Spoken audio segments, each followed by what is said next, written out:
Fridtjof Munz-Dahl says this is exactly where his recently deceased wife wanted to be buried, in a peaceful forest rather than a traditional graveyard. Dahl helped his wife take her own life after a long and painful illness. He is reluctant to talk too much about it. She did not die a peaceful death. At the end, she was pleading to die. It was horrible.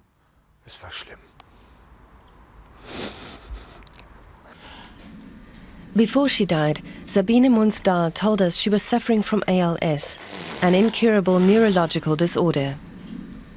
She spoke openly of her desire to eventually take her own life once the pain became unbearable. I don't want to die in a bed somewhere. Even a dog can be put to sleep if it's suffering.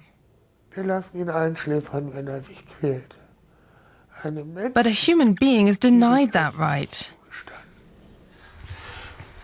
She couldn't seek the relief she wanted from a doctor. So she and her husband found someone on the internet who had experience helping people to take control of their death with the aid of a lethal cocktail.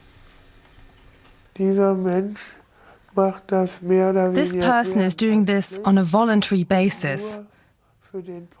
And the costs involved are only to cover his own expenses. He's doing it for humanitarian reasons. Some might say this makes him a murderer, but for me he's a savior. Her husband hopes that other people will not have to resort to the internet for help in the future. We need to have doctors trained for this, and it has to be legalized.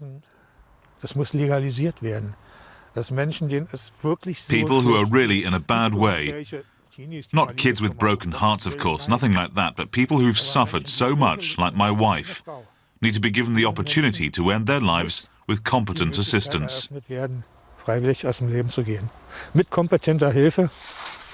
But the widower fears that policymakers could end up making it even more difficult for sick people to take their lives. He says that's because few politicians have experienced the horrible reality of someone suffering from a serious illness.